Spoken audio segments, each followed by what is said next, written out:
You've had a long career in economic development, beginning in Red Lake, then in Timmins and Sault Ste. Marie, before being hired as the CEO of the NOHFC in 2010. How did you get involved in economic development, and what skills did you bring to the role? Well, it's an interesting story, but how I got involved first in economic development was through my company lawyer. I had my own management and expediting company for the mining industry up in Red Lake, where I was living. And my lawyer at the time, Peter Bishop, who later went on to become a judge before he retired, was chair of the Red Lake District Economic Development Corporation. And he asked if I had any experience in economic development and whether I could help them out with the corporation to wind it down, because they were just ending their funding, federal funding for a job creation program. And their executive director had left and gone to Winnipeg for another opportunity. So I said I'd give them a hand and continued my contract with my management firm, but wanted to help them out with that. But ultimately, it turned into a full-time position because we were able to turn the organization around and access some new funding streams that ultimately helped create the Economic Development Corporation. And the rest was history in regards to moving forward on my career from Red Lake to Timmins to Sault Ste. Marie. What skills did you bring to the role?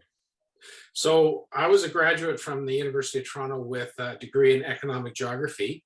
But I think one of the biggest skill sets that I had was I knew how to expedite and get things done. And I think that's what attracted Peter to my skill set in regards to what needed to be done with the organization. So besides being able to manage people, I had a number of employees and everything. And I was overseeing, actually, it was a job skills program with a number of young people learning how to cook. That was a job creation program. So that was very interesting. And so I had a lot of fun doing that.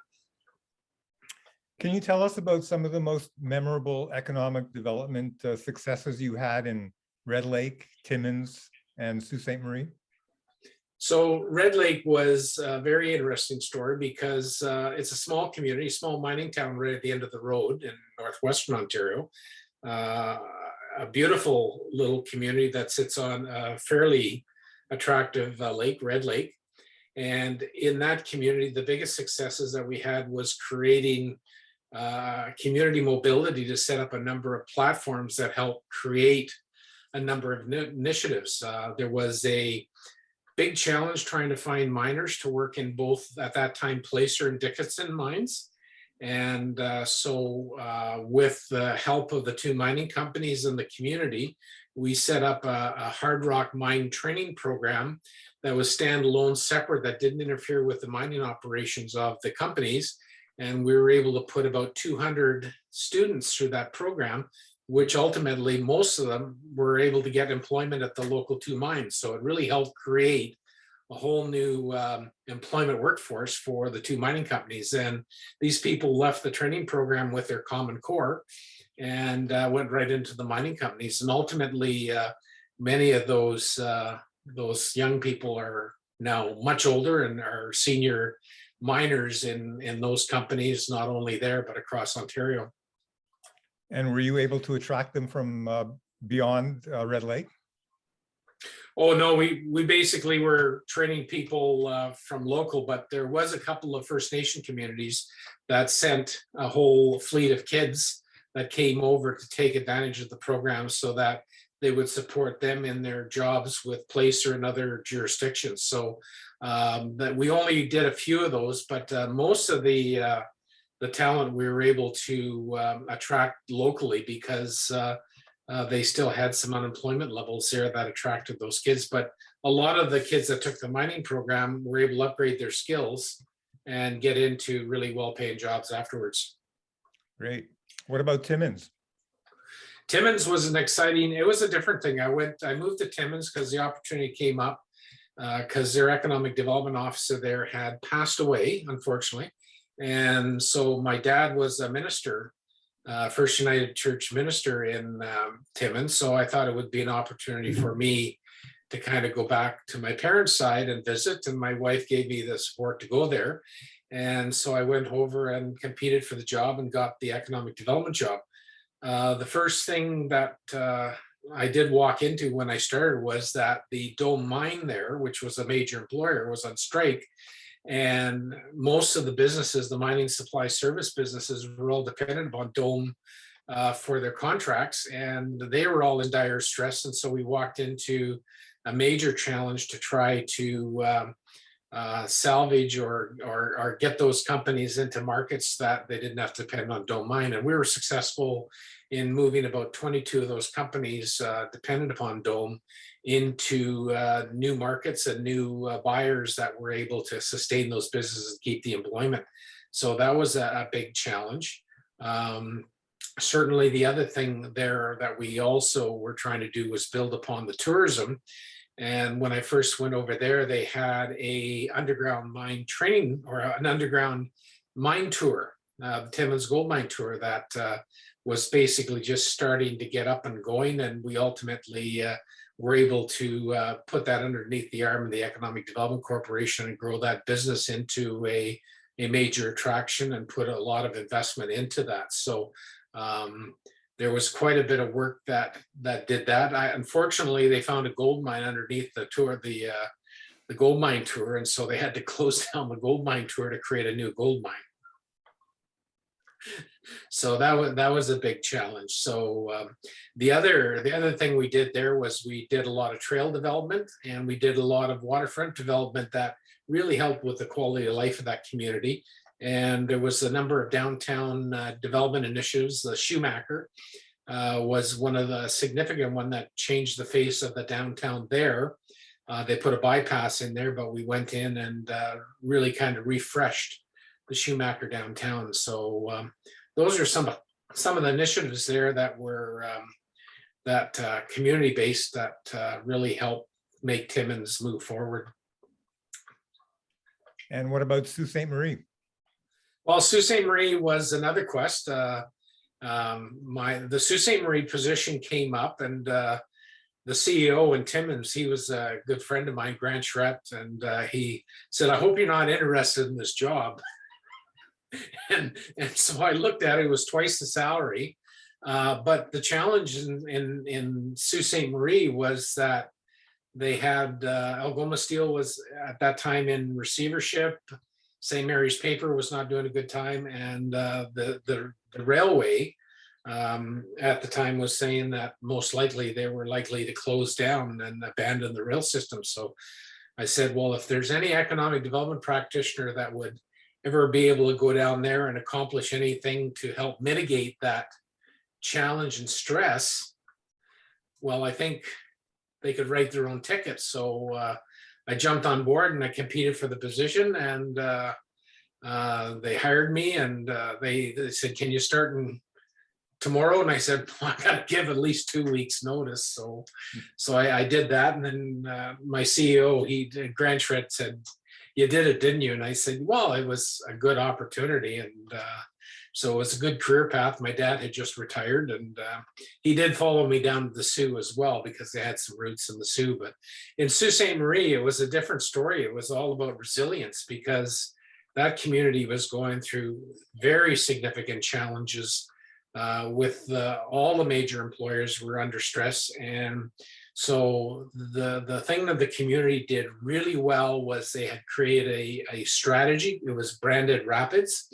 There's an acronym behind that, which had a whole bunch of words behind it, but that was a real nice roadmap for myself, the board of directors for the Economic Development Corporation, and the community in the city to mobilize on those things to do within that strategy to really help mitigate the challenges of the economy going through such a rough time. And so for the first 5 years that I was in the Sioux, it was just basically kind of plugging the leaks in the dam that was leaking to try to mitigate against any of the employment losses and that worked really well. And then The next 5 years, the community came up with a strategy to help build an extraordinary community, which was seeing the positive for a vision to actually move the community into hopefully prosperity and growth. And that strategy really mobilized thousands of volunteers into a number of task committees that really tackled the challenges of employment and some of the businesses that were facing retention things, to be able to get into creating new opportunities for the existing businesses in Sault Ste. Marie, some of the new businesses that were coming online, and also tackle some new sectors such as the call center industry came about in the early 2000s, which really helped that unemployment level. We were up 18-19%, and it knocked it right down to 5-6%, to the point where those centers really helped at a time when we needed the employment. Now, the call centers are pretty well, they come and go because they're all incentive driven, but at the time, it was a necessary initiative that helped mitigate that. And then after that strategy, the Destiny Sault Ste. Marie really helped focus on diversification. And so that was looking at everything from the IT sector to telecommunications to a number of the biotech and some of the other initiatives that really helped forge the quest to create new entrepreneurs in those sectors. Now, it was a very quiet growth because some of the sectors that kind of all of a sudden just came from zero to becoming recognizable was the green industry. And we had like the wind farms, the solar panels, and all of those started to create hundreds of jobs. And eventually an industry as itself grew up in Sault Ste. Marie, and to this day, they hire quite a significant number of people in Sault Ste. Marie. So that worked really well. Like all the communities that I've been to, we developed some of the new platforms, whether it was community training initiatives, training boards, or we developed community futures, community initiatives, boards and corporations. And in the Sioux, we created like AdNet, which helped wire all Algoma district, the Innovation Center, which helped create a platform for IT and other programming opportunities. And to this day, they're all kind of doing really well. I'm impressed with a lot of these new platforms. That's one thing I think that communities who can mobilize and create platforms to address some of their challenges, that helps create the resilience and also the spirit and the vision that really kind of motivates and mobilizes people. So I've been blessed with a lot of great political leaders, a lot of the board of directors that I've worked for in all the communities I've had a board of directors for my whole career path. That's something that really inspires me as a practitioner, to see them behind the scenes really kind of helping make things work. So, and that's a quest that I see right across Northern Ontario. Mhm. What are some of the most important skills and talents that economic development professionals require to be successful? Well, so certainly one of the biggest things that I see for professionals is they have to have a passion for the profession. They have to have a vision. They have to know how to be able to visualize and see a future path for where they could take the community to go places. They need to be good strategic thinkers and develop strategies that can help mobilize the community. They have to have strong communication skills, team building, because you can never do anything by your own. And being a good team builder by really kind of pushing the credit out to those players who really kind of mobilize on that pays a lot of dividends. And finally, probably the biggest asset that I look at practitioners who are successful is they're able to implement initiatives and are tenacious in how they can get them off the ground so they can deliver on the results that need to be measured. And sometimes we can come out and be the great strategist, but if you don't know how to implement, that tends to be a failure for many practitioners who can't do it. And ultimately, if they're not able to do it, they probably aren't going to have a job. So the other thing that also is good, that I find that was a good skill trait for myself, and there are many practitioners that I know across Northern Ontario, Ontario and Canada. They're good networkers, and they also have a passion to help others in the profession as well. So I've had lots of great mentors for myself to be able to help forge my way, and these are former board of director members and former economic development professionals that got me into the field. But reaching out and giving back, and I'm a big advocate for young entrepreneurs and young economic development professionals, that anything I can do to lend a hand to help them in them being able to make a difference in their community, that only leads to their success. Can you tell us about one or two of the most important economic development projects that positively impacted the economy of Northern Ontario while you were CEO of the Heritage Fund Corporation? Well, okay, I don't know if it's the greatest one, but it's the one that was the most meaningful for me, was the Northern Ontario Heritage Fund, the internship program. So this helped recent graduates, came out of university or college, to be able to get their first year of employment with the career path that they were set out to do. And I can remember sitting down, and this was one of my favorite programs when I was one that applied to it, because I used it to its max. And so going into that program and going into the NOHFC and taking a look at the numbers that were being accomplished then, and being able to double and triple the numbers in Northern Ontario. And then by the when just before I retired, I'd go into a room and ask how many interns, and half the room, their hands would be up to say they were NOHFC interns. And the whole thing about that was it created a whole pile of young people and professionals that ultimately would affect the economy in Northern Ontario.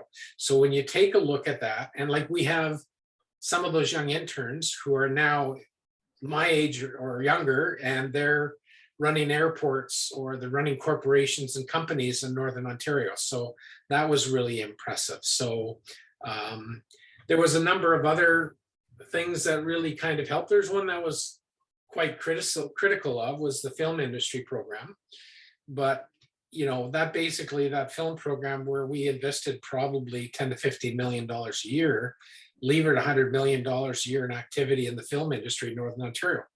And it didn't get out to all the small rural communities. Some they saw the benefits of it, but in the major urban centers, it created small little industries and businesses and everything to create that film industry across Northern Ontario. The telecommunication, the business networks that were created to be able to help with vital infrastructure so that all the communities had access to the internet and high speed, was another big initiative. So it wasn't one individual. Like we did some of the major companies, like recently the NOHFC, and I was involved with the preliminary work on Algoma Steel and some of the other majors, Terrace Bay, some of those other investments that helped be the catalyst to secure or new investment, or to make things happen that would really save those communities. There was a number of those. The one up in Cochrane, the sawmill up in Cochrane, and you know, the one over in New Liskeard, and some of the places that NOHFC played a vital role with entrepreneurs, new buyers that came in to turn around those companies that were closing and make them viable going concerns. So, you know, there was probably $100 million investment. By the time I left, we were up to $100 million from the 80 million, and we were levering on average 3 to 1 or greater on the investment. And there would be probably, you know, 100 to 150 different projects that we did a year that would have a major impact on the economy. So I realized that to really make a difference, we needed to get into the billions of dollars of investment in Northern Ontario to really help with population growth and some of the other diversification is just to really help capitalize on making Northern Ontario prosperous. So I think in OHFC, we were getting there, but certainly in the future, bigger investment is required to stimulate the economy for Northern Ontario. Over your career, you've met with hundreds of Northern Ontario entrepreneurs and reviewed hundreds of requests for financial assistance. What skills and talents do entrepreneurs need to be successful? Well, certainly there's a number of entrepreneurs. I have a lot of my colleagues, and I have a lot of friends that have written books about what it takes to be a great entrepreneur. But the one thing that inspired me with working with entrepreneurs in Northern Ontario was their tenacity. Their tenacity in regards to where they wanted to go with their business or their entrepreneurial ventures, and their willingness to do everything to kind of make that happen. And sometimes there was a bit of a renegade nature to some of those entrepreneurs in regards to working with government, et cetera, but it just kind of helped make things very interesting to really kind of mobilize. And but I think tenacity was the big thing that I was passionate about, because most of the clients that I saw who ultimately were successful never gave up. They just kept going until they were able to make their venture work. So there's lots of other skill sets that should go that, like business planning and all that sort of stuff. But I think tenacity to me really resonated with those clients. And you take a look at some of the great ones in Northern Ontario, like they just would not give up. St. Mary's Paper declared bankruptcy in 2006 and again in 2012. Other communities, including Iroquois Falls, Red Lake, and Fort Francis, have lost their mills. Were all these closures necessary, and should more have been done to save these job-creating enterprises? So the challenge of the paper industry was there was things that are sometimes out of the control of those communities. Like the marketplace was a big one, global competition. Like there was new paper mills coming on with new advanced technologies. The marketplace would change up. If those companies didn't have a tight rein on their buyers, St. Mary's Paper, for example, lost their major buyer, which was the Sears catalogs that they used to do. They were trying to diversify and get to other places, but a lot of the things that affected the paper industry, especially with the internet and online, and now everything you can get on your computer, and you don't need that thing. I think one of the few paper mills that survive in Northern Ontario, they make one thing that we can do without, that's toilet paper. So that's the group in Terrace Bay. But the biggest challenge for the paper companies, if they didn't have the most up-to-date technology, if they didn't have a good diversification of clients buying their products, they ultimately they lost out. And the other thing too is a lot of the corporations that had the investments in the Northern Ontario mills, they had other mills in other places that were more technologically advanced, more viable, making greater profits. And so they basically, when they were streamlining, would shut down their mills to be able to put everything over into their other manufacturing facilities. So that was something beyond the community control. Now, the government interventions on many of the mills and everything was to try to get in there to work with those companies, before they made their final decisions on closures or whatever. But ultimately, the government didn't control the decision-making of those corporates or the companies that were making the decision. So they can only do so much in regards to whether it's investments in technology or equipment or whatever. But paper mills they're not cheap. And the investments in a paper mill are in the hundreds of millions of dollars versus, some of the other types of companies. So the only other government intervention was ensuring that the wood would stay with the mill. So basically the wood allocation was really critical for that. So I know the province didn't have all the tools that were able to save those mills. but it wasn't without trying to do something down the road.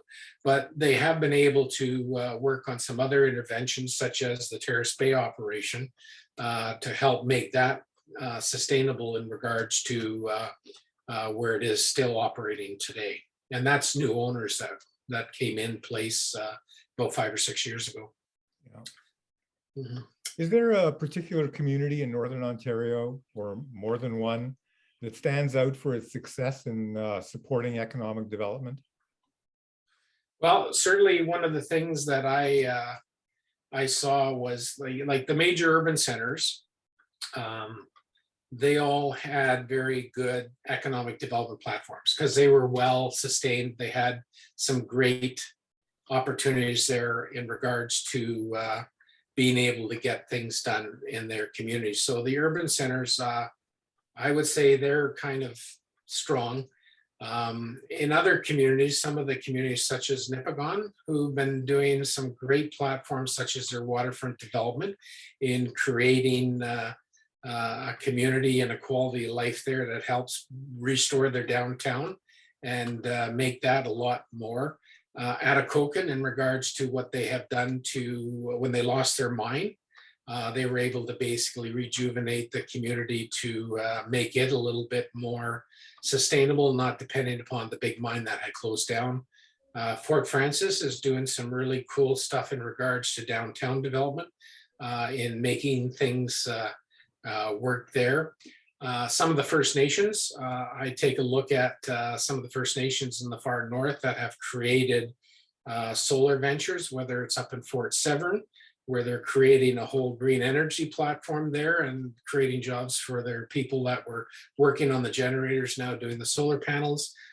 We've got First Nation communities that have now invested in power infrastructure to be able to make things happen. There's a community, some of the First Nations over in the Fort Frances area have developed a corporation, an economic development corporation that invests and sets up small businesses.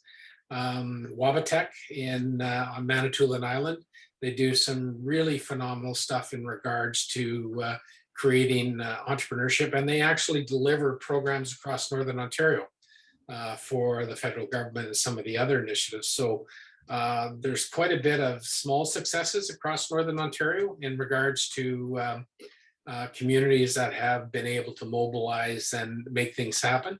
And some of the networks where the communities have collaborated together have created, whether it's 807 City or Skynet or Blue Sky and some of those places that have brought communities together, whether it's tourism platforms or telecommunication platforms or corridor development. There's a lot of good stories there that sometimes are untold, but they certainly are on my radar screen because I see it all at NOHFC. Yeah. What are some of the main challenges impacting Northern Ontario's economy, and what, in your opinion, are the solutions?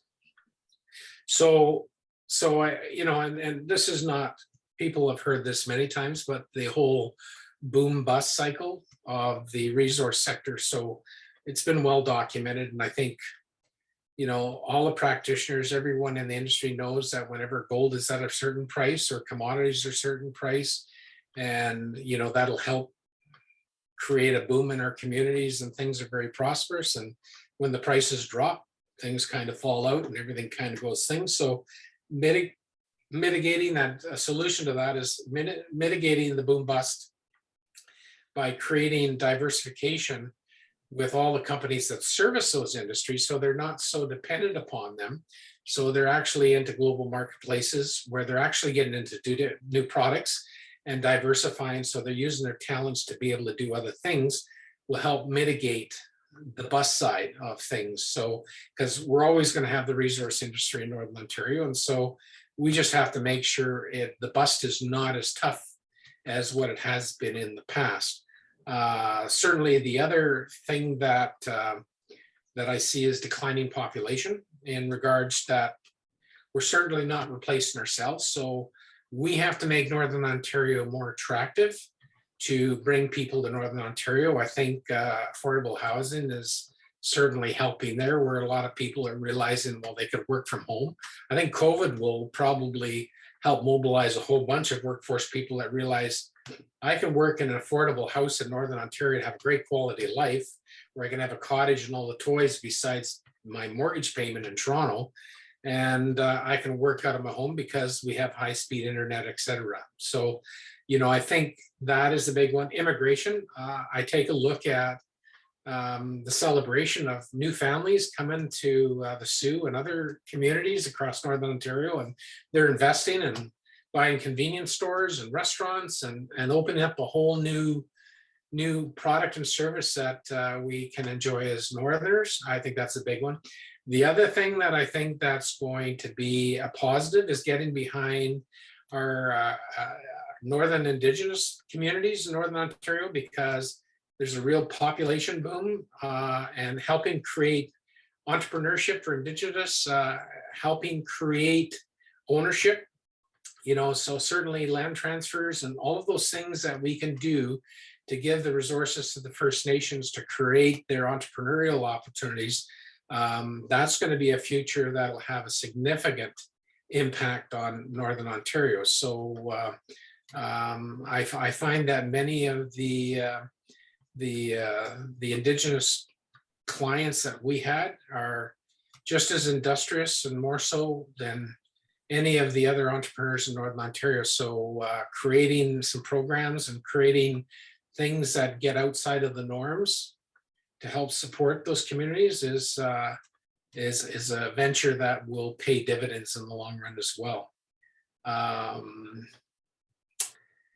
And I think that's probably my kind of thinking towards a future for Northern Ontario. Any thoughts on provincial policies that should be implemented to help Northern Ontario be more sustainable? Well, for me, I'm a big fan of NOHFC, as you're aware, and so they could double the amount of investment there, and they could take it from 100 million to 200 million, and that would actually lever them 3 to 1. So that would kind of get us closer to that $1 billion mark a year, that investment that would really help diversify the economy. Certainly some of the policies that they have, some of the big decisions and where they locate government offices is one of my fan things, is that they should continue to put, government offices in Northern Ontario, not cut it back. They seem decentralized now, but when they put a lottery corporation in Sault Ste. Marie, that had a huge impact on the economy in Sault Ste. Marie. And some of our economists that were up here, long-term planners, they said that was probably one of the most significant economic development events in Sault Ste. Marie to help diversify the community. So when you take a look at the taxation office in Sudbury and some of the other offices that the government has located, those things can make a big difference in regards to economic development. For the federal government, I'm a big advocate for FedNor becoming its own standalone agency. I think they need to beef up the investment for FedNor and also bring back their board of directors. So I find the one thing about NOHFC, it's the minister has allowed for a voluntary board of directors to make the decisions on investments in Northerners. So Northerners are making the decision for investments. And FedNor, I remember when they had a board of directors, it worked in the same venue where Northerners were making the decisions about investments in Northern Ontario. And that carried a lot of weight with the people in the North. And it gave a little bit more diligence in regards to making sure the money got out there and got investment. So my board of directors were tenacious to make sure we got all our investment into the hands of people that would make a difference. So I think that's critical for the federal side as well.